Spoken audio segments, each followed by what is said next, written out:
Hi, besties! Welcome back to the Bestie Talk podcast. I am your host, Kianna Jit. You guys, I have had some crazy ass life changes within the past couple of weeks, so I've been a little absent from Bestie Talk. Just a quick little update. I moved. That was like hell on earth. I had to move in the middle of summer. And Jesus, my poor husband, we had to move on his birthday. I felt so bad. So I've just been going through it. The mental health department in my life has not been the best. I like to be really transparent with you guys, especially on Bestie Talk, like on the actual podcast episode, that I feel like we have this, like me and you, we have this relationship where I can just be honest and tell you what's going on in my life. Like, I don't think I would get on Instagram or TikTok and be like, guys, like my mental health has been shot. Like me and my husband have been moving, like all this stuff. Like I don't think I would like get on, Instagram and stuff like that and say that. But on the podcast, like I just have this comfort level with you guys. So yeah, my mental health just has been not really there. I've had a lot of changes recently. Excuse me, I'm definitely releasing right now, so you might be hearing little burpees. But yeah, I've just been going through it, like through the ringer. And I was talking to one of my besties, and we were just like, what are we going to talk about? What am I going to talk about on Bestie Talk? One of my best friends, she is my right hand girl. She helps me edit Bestie Talk. She like sets things up for me. She's just like, she is the what makes the world go round, especially for Bestie Talk. So we were just like talking about like, what should I talk about? And I had heard a download that I was going to get what I was going to talk about randomly, and she just was like, I really think you need to talk about narcissism and narcissistic people and how to spot them and deal with them. And I was like, right there, that's exactly what I needed. I knew I was going to get that, whatever the topic, and Divine was just speaking through her when she said that. And so that is what we're going to be talking about today, narcissism. I hear it so much, people talking about like their ex or their ex-friend or their parent or whatever the case may be, and they're narcissistic. Like when they're telling me like these stories and they're telling me about what's going on in their life, I'm like, bitch, like that's a narcissist. And they're like, what's a narcissist? And I'm like, oh, okay. So I realized that a lot of people don't know what a narcissist is. So that's what we're going to discuss first. Like, what is a narcissist? Let's identify it before we begin to do anything. And then we're going to talk about how do you spot them and what are their tactics that they use against you in relationships and friendships and in parents, because believe it or not, a lot of us have narcissistic parents. I am one of them. Okay. I have a narcissistic parent as well. My biological father is a narcissist, and a big time one at that. So I've dealt with it pretty much in every single aspect. One of my exes was a huge narcissist. Friends were huge narcissists. Parent, I got it all, bitch. I have done the work. I have figured it out. I have learned the tactics. I am here to tell you everything that I know about narcissism. So you guys don't have to deal with it either, and you can cut it off way before it gets too critical and it gets too out of control. So I went ahead and Googled, what the fuck is a narcissist? What is a narcissist according to Google? A disorder in which a person has an inflated sense of self-importance, an excessive need for admiration, and a disregard for others' feelings, an inability to handle any criticism, and a sense of entitlement. So if that sounds like anybody in your life, and I know for a fact when I was reading that, you thought of somebody. Immediately, it was an immediate thought. You're like, oh, yep, that bitch. Oh, yep, that sounds like my dad. Oh, that sounds like my husband. Like, that sounds like somebody in your life. I know it does, because like statistically, and 9 times out of 10, you have a narcissist in your life. So we are going to go ahead and really dissect and figure out how you can find narcissistic people in your life. What are the key identifiers of a narcissist? Here are 8 signs that you are dealing with a narcissist. Number 1, it's very, very, very hard for them to apologize, if they ever apologize. They almost never do. The lack of empathy. How do they react when someone is crying, when someone's telling a sad story, or when you're expressing your emotions to them?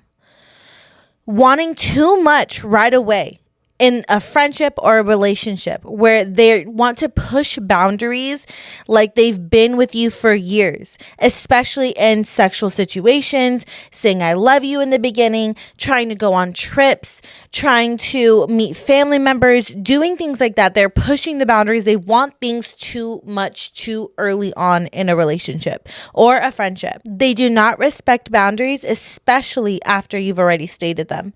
They only think about themselves and how a situation can better themselves. They change their personality depending on who they are speaking to. And they constant need to be in control and to be an authority figure, feeling like they always need to have the upper hand.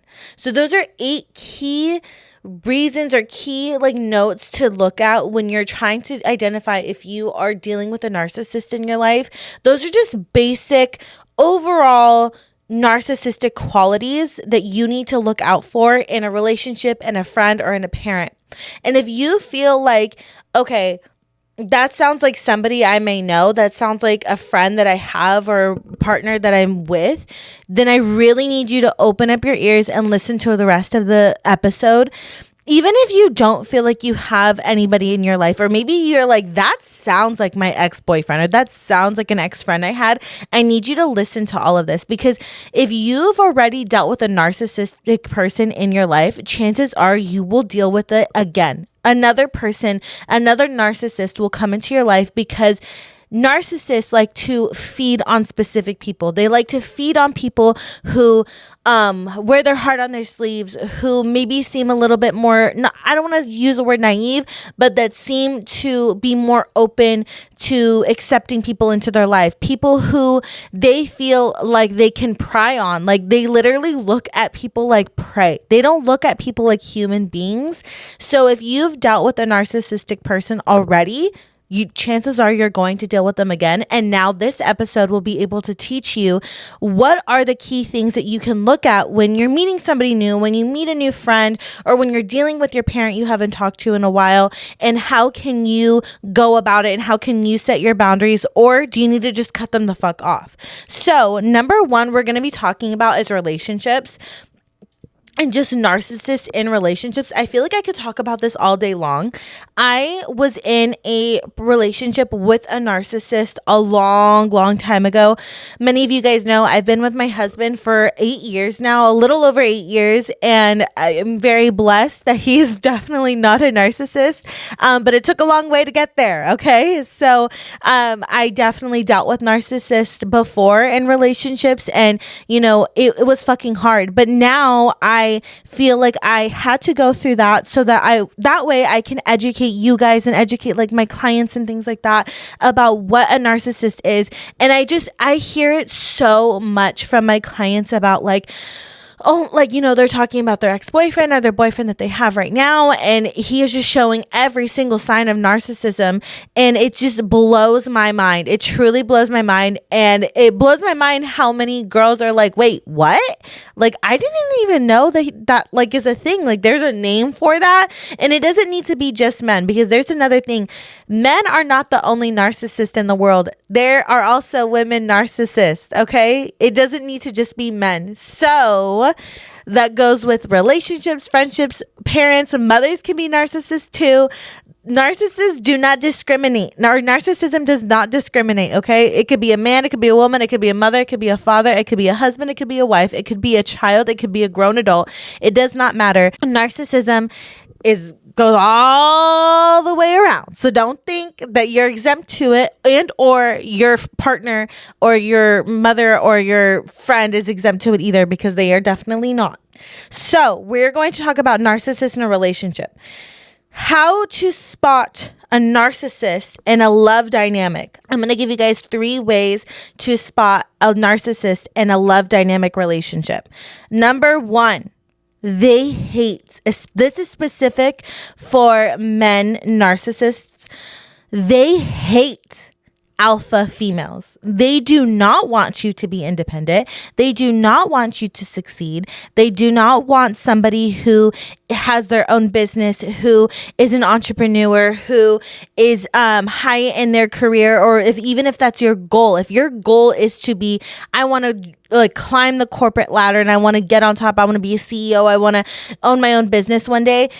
If you are that person, if you're an alpha female, I can say, as I'm sitting here right now, your narcissistic partner will not like that. They will talk shit about the alpha female. They'll, try to make the alpha female seem as if they're almost in the wrong. Like, oh, I can't stand a woman who like isn't in her soft girl era and like who just won't stay home and take care of my kids and like all of that. If that's what you want, if you want to be a soft girl and want to just be taken care of, by all means, love that for you, girl. That's amazing. But there's other women that don't want that, and narcissists will try to make that woman be into what they want, be into what the narcissist want. So the narcissist doesn't want you to be successful. They don't want you to be able to have money so you can leave them. They want that person, you, to be under them. They want to be able to like have full control over you, so that way when they show their true side, you can't leave.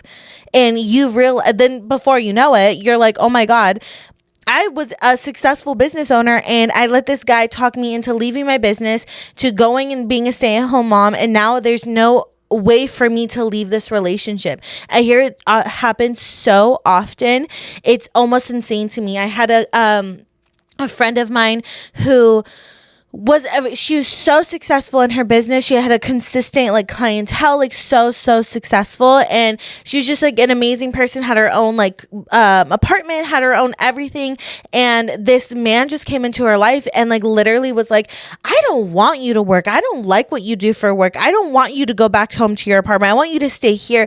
And just really love bombed the shit out of her. Like definitely pulled every manipulation card that he possibly could to get her to leave that career and to leave her apartment and to leave everything that she's worked for behind so she can stay with him as a manipulation, so that way when he shows his true colors, she can't leave. So that is a big sign that you are dealing with a narcissist in your relationship, is if they hate the alpha female. So pay attention to how he talks about alpha females, if you're an alpha female, how he talks about your career and your goals that you are setting for yourself. That will be like a key indicator on he's a narcissist or if he's not. Love bombing is the second one, girl. Love bombing is huge. Like, I think the biggest one in a love dynamic narcissist, because they want you, they're so happy, right? They're so happy they found you. And they have this fever dream of like, you are everything that I want. They'll tell you, you're my dream girl. You're my dream partner. You're everything that I've ever wanted. We like knew each other. Like it just feels like we know each other. We've known each other for years. Like it just feels like that. Like, and like literally makes you feel like you have just been swept off your feet and you have found the person of your dreams and you found your Prince Charming and everything is amazing. And they make you feel like, holy shit, like I have found everything that I've ever wanted. They do the right things. They say the right things. They have everything that I've ever wanted. They check all of these boxes, but I am here to disrupt that beautiful little dream of yours and remind you that narcissism is a learned behavior. So let's get that out of the way. Narcissism is a learned behavior. So they learned how to manipulate from somebody else in their life. So probably like a parent or a guardian or something of that sort. So they know how to sit back, how to study, how to analyze. Okay, this is the right thing to say. This is the wrong thing to say to get to what I want. Not because it's morally wrong or morally right. It has nothing to do with morals. It has to do with what do I have to say or do to get what I want. And especially in a love dynamic, what they want could be sex, could be a relationship. They want somebody to be like a mom, to like clean, cook, and take care of them, like all of that type of stuff.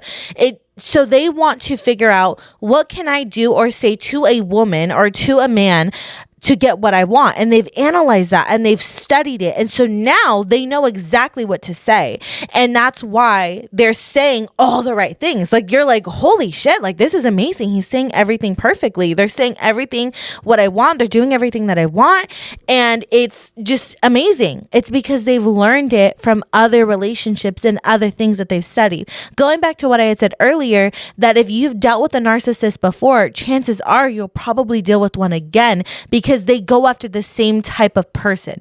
It's not like they change like they're almost like their type. They don't change their type. They go after the same type of person who enjoys the same type of things being said to them and the same type of things being done to them. So it all goes hand in hand. When the love bombing comes in, they're just, they're throwing bombs, girl, like flowers, words of affirmation. Like, they're just, oh my God, like, everything's like, it's a lot. You feel like a whirlwind whiplash, like, oh my God, this is amazing. This is so freaking fantastic. If they're talking about marriage, if they're talking about meeting family, if they're talking about going on trips, if they're pushing sexual boundaries, that is another thing that I have seen and heard recently with these narcissists. I'm like, holy shit, wait a fucking minute. This is something new. I haven't heard this before, but they will push sexual boundaries that are like insane. Like, the amount of girls that I've heard recently that they've been talking to or dating a guy for like a month, maybe a month or two, and all of a sudden this guy's like, I'm finishing inside you, and like, he doesn't even fucking tell her, or he tells her, and it's like, as he's fucking doing it. That is the biggest, I think, sexual boundary that you can push. And narcissists will do it and not even blink a fucking eye. Like, that's something that should be done later on in the relationship. And if they're pushing that sexual boundary and specifically not telling you, like, because I have heard men do it and then not even fucking tell you that they're doing it. Like, that, I'm like, wait a minute. Wait the fuck a minute. That is insane.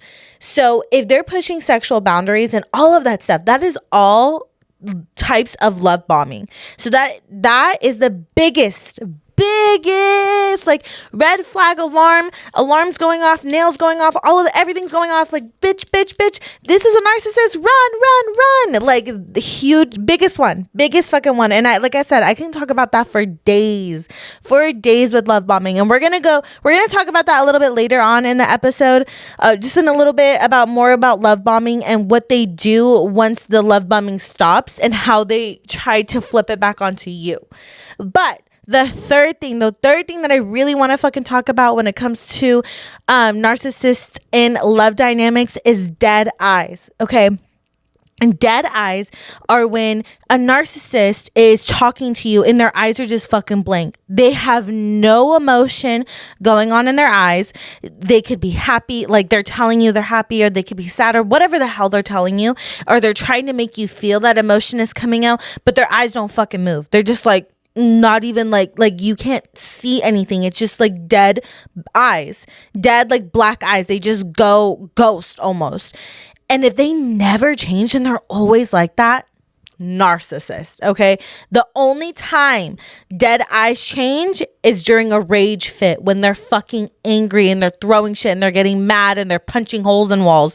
That's the only time that their eyes change and they turn into anger and just rage. If your boyfriend or your girlfriend's eyes only change when they're having fits of rage and they're going off, that is the biggest fucking sign too of narcissism. And there's nothing, and that's something that I really want to get out there. When you are dealing with a narcissist, regardless if it's a parent, friend, or a relationship partner, you cannot change them. Nobody can change them. Literally nobody can. They have to decide and do some serious work. And even then, I don't know. I've seen some people who have been able to like be diagnosed with narcissism, and then they like do a lot of work and they're still they have narcissistic qualities, but I don't think they can ever like go back to being a regular functioning human being in society. So remember that when we're talking about narcissism, is that there's nothing that you can do. You can't love them enough. You can't support them enough. You can't care for them enough to make them change their qualities of being a narcissist. That's just who they are going to be. And unfortunately, there's nothing that you can do about it. So I don't want you beating yourself up over that. Okay. I I think this really needs more of a clarification with the love bombing, because I feel like it's the first thing you'll see when you're dealing with a narcissist in a relationship is the love bombing. And you have to realize that narcissists know how to put on masks, and they have a lot of fucking masks. Like, they literally just choose, okay, I'm going to choose this mask for this day and this for another day, and this person, I'm going to put this mask on. It's a whole persona, and they will be the most charming people. Like, to me, if somebody comes in and like steals the room, like it's just like a charming individual, I'm all red fucking flag. I'm watching you. I got my eyes on you, because you might be a fucking narcissist. If they're so charming that it's like, got lip gloss on my mic, sorry. If they are the most charming person and just like this, they have almost like this magnetic persona, like this aura around them that you're like, whoa, like this is like really intense. That is what they are putting on. That is not who they truly are. They just know how to put that mask on. And I'm not going to say like, oh, people don't have, magnetic auras or like really good personas or charming personalities that aren't narcissists. There is people like that, but most of the time it is a narcissistic person putting that persona on, putting that mask on, because they want people to gravitate towards them, and they want people like you to be so like compelled by their aura and so compelled by their persona that you kind of just let the rules bend for them. You like ignore the red flags. You don't really like I've heard it so many times before. It's like, I know, bitch, like I know I saw that red flag, but I just looked past it. It's because of that persona that they put on you. They make it so compelling. It's almost like, bitch, did you do some witchcraft? Because I don't even understand how the hell did you get so like compelling? Like, I don't like, how did so many of these like strong-willed women fall victim to this like spell, honestly, that they're being put under? Like, how did it happen? But it's just, they're just a master of manipulation, to be honest with you. But they do this to get you in. They suck you in, right?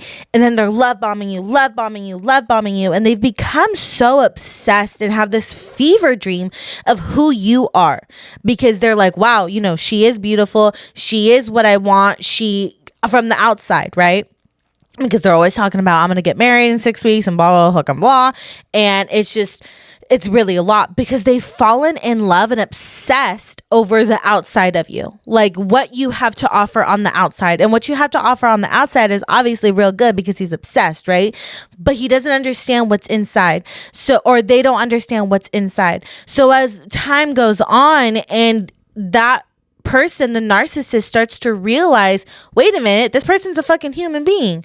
They make mistakes, they have flaws, they have traumas, and I don't like to fucking deal with that. I want someone who's just gonna sit pretty and do anything that I want and say anything that I want, and they never have to give me trouble, and they just are like my perfect little doll. That's what the narcissist wants. They want a perfect little doll to just literally be able to tell them to do A, B, and C, and that person does A, B, and C. And once they realize that that's not what you're going to do, that's when it just fucking flips. And all of a sudden, they're fucking throwing a fit. They're punching holes in the walls. They're angry. They're pissed. And you are so literal whiplash. Like, you went from being on the high of like, oh my God, this person's in love with me. They're doing everything that I want them to do. They're saying everything that I've dreamt of. They're everything I manifested. Like, oh my God, he's perfect or she's perfect.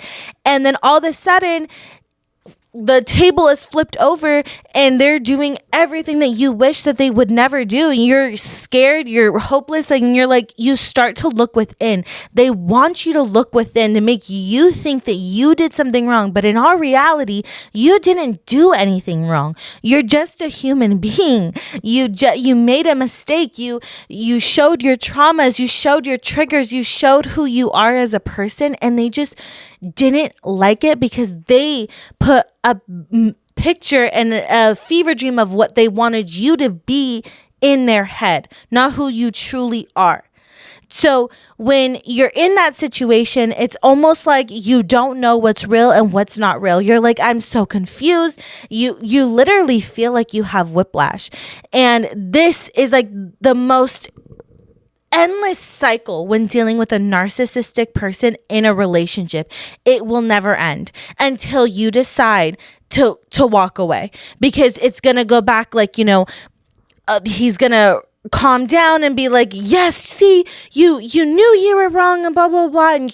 And you're so infatuated with the love that they gave you in the beginning that that's all you want back. So you're going to continue to do whatever it is that person wants you to do to get that relationship and get that love back. I'm going to hold your hand when I say this to you. That love was never real. That love story that narcissist had played and made you feel was real was never real. It was just a way of manipulating you into being what they wanted you to be. And you have to realize at this point, now you're in a critical situation.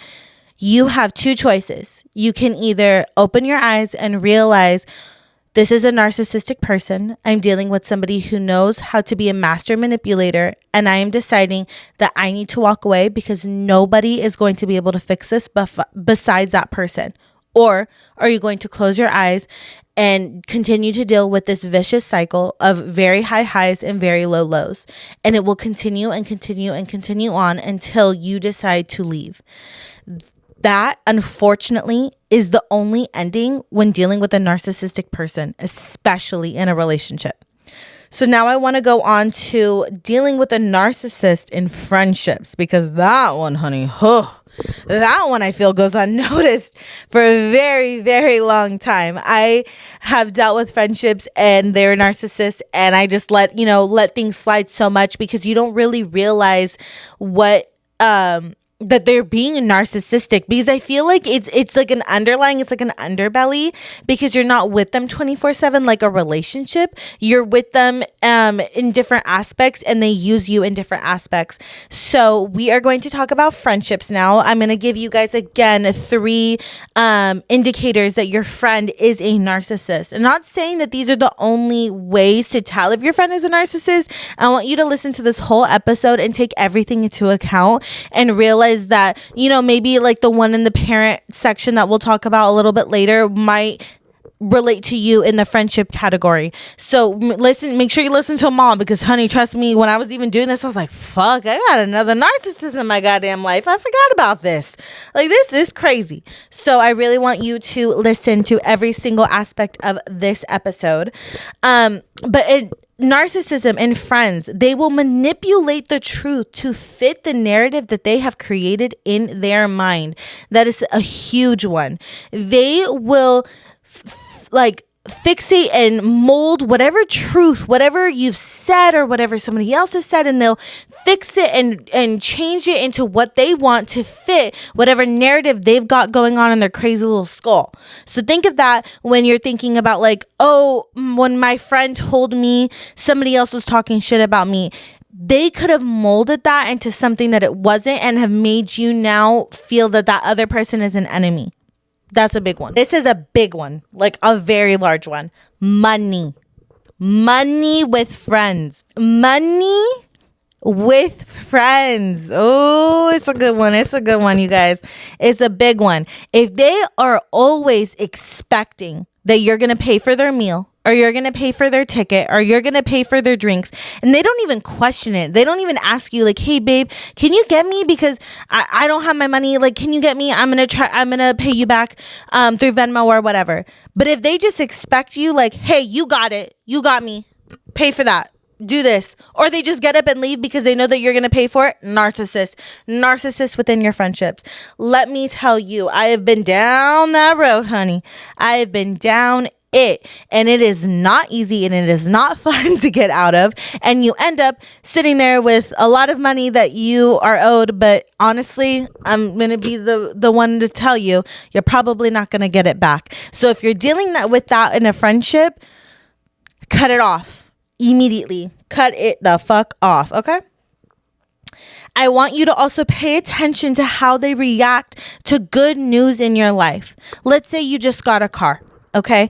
And they either minimize how important this is, they ignore it, they change the subject, they do anything and everything to try to sabotage it, or they try to one up you. Narcissist in a friendship. big time. If they are trying to sabotage whatever the hell you've got going on in your life that's good, or they try to minimize it. Like I'll never forget one time I had a friend, I had just moved into a house and it was a beautiful house, and I was so excited to bring my friend over. Like, bitch, like, look at it, like I finally got this house, like I was so excited. Oh, it's nice. Yeah, it's cute. It's a cute little house. Like, this is cute. No. Narcissist. Took me a couple years to cut that one off, but narcissist. So if they're making you feel less than for something that you're so excited about, cut it the fuck off. That's a narcissist.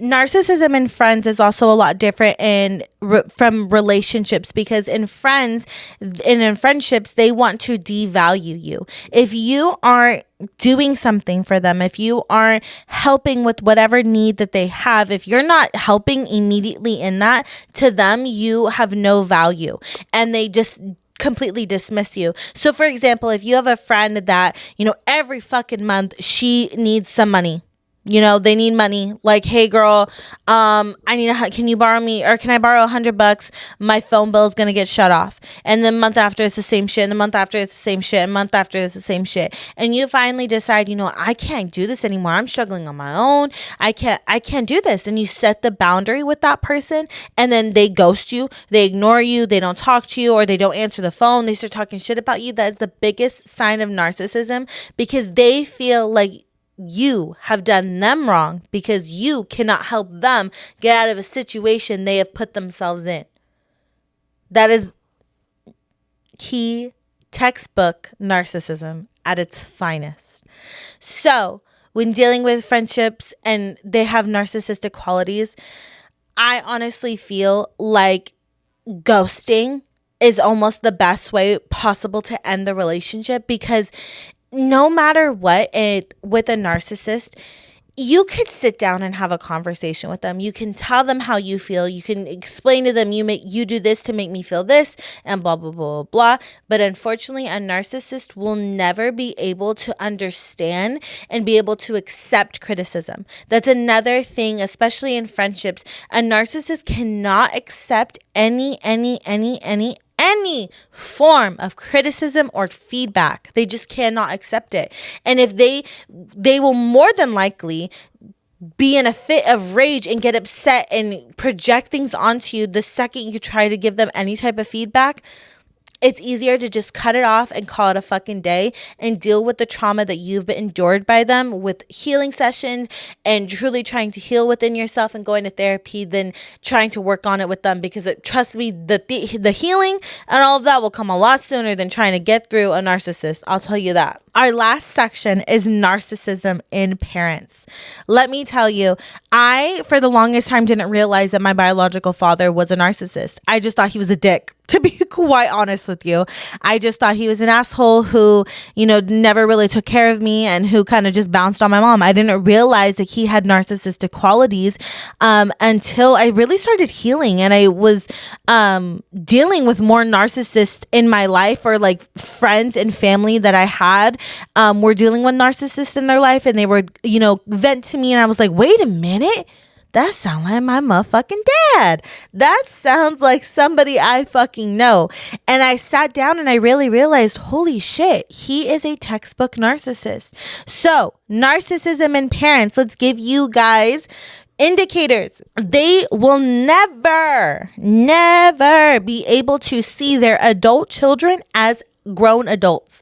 They will continue to try to belittle you, will try to control you, will try to they think you're almost stupid, like you don't know what to do, like your decisions that you make aren't right. Like, I will never forget, I had just gotten my driver's license and I got a car, and I was really excited about it, and my dad made me feel like I was the stupidest person on the planet for getting a car.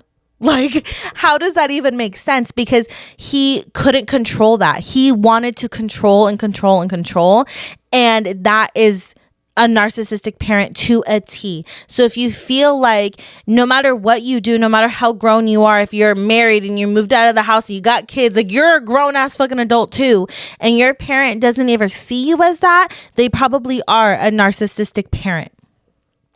Gaslighting like a motherfucker. That alone is a narcissistic parent.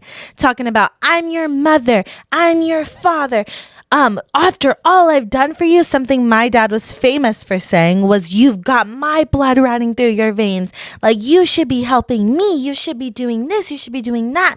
And yes, I'm not going to sit here and say that you shouldn't help your parents. And if your parents need help, like, you should be the one out there to help them because they took care of you when you were a child. But also, that's what you were supposed to do. That's what you signed up for. You signed up to be a parent. You signed up to have a child. Even if you, okay, it was an accident. You could have had an adoption, whatever the case may be. Okay, because I don't fuck with that shit. The after all I've done for you, like, I'm your mother, like, I'm your father, I've done all this stuff for you. That's what you signed up for. That's what you signed up for. But okay, cool. They will gaslight you and make you feel like you have to do things for them that are pretty outrageous. Like, one day we'll talk about a full episode. Because that motherfucker deserves a full episode. One day I will tell you guys all about him and cutting off family members. But my father, right before my wedding, he asked and was always asking for money. And, you know, weddings are expensive and I didn't have it. And I will never forget the argument that we got into. And that is why we ended up cutting all communication, because I put the boundary of, I cannot give you any more money. He lost his mind on me and we haven't spoken since. So when I say, like, they will gaslight you, and like, and to him not speaking to me is a form of punishment. It's a form of, like, you did wrong. You're not giving me money and I'm your father. I'm not speaking to you. It's almost like putting me on fucking timeout. So if your parent is gaslighting you, chances are they're a fucking narcissist. My last key indicator when trying to figure out if your parent is a narcissist is that their love for you only comes, or their love and affection only comes when you are doing something that either makes them feel good or makes them look good. Okay. So for example, like my father, he would only come around when he looked good. Like my soccer tournaments, or like he wanted to come around for my wedding. Like he only, and I always said this when I was like a kid, is like, he only wants to come around when it's fun stuff. Like it's fun stuff to be like father of the bride, right? Or it's fun stuff to be like the father that's there when their child wins a tournament. Like whatever makes them look good, that's when they show their love, they show their support, they show their affection, they show happiness for you.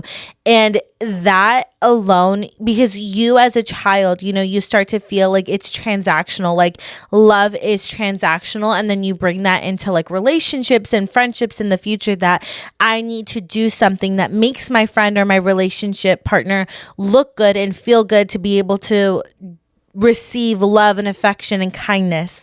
And I'm here to tell you that is not the case, and that is trauma that you've endured from a narcissistic parent. So I want to leave you guys with one thing, with the aftermath of dealing with a narcissist. Once you've like cut them off, or you cut off communication, or you're trying to kind of back away from this narcissist, they will do a tactic called breadcrumbing.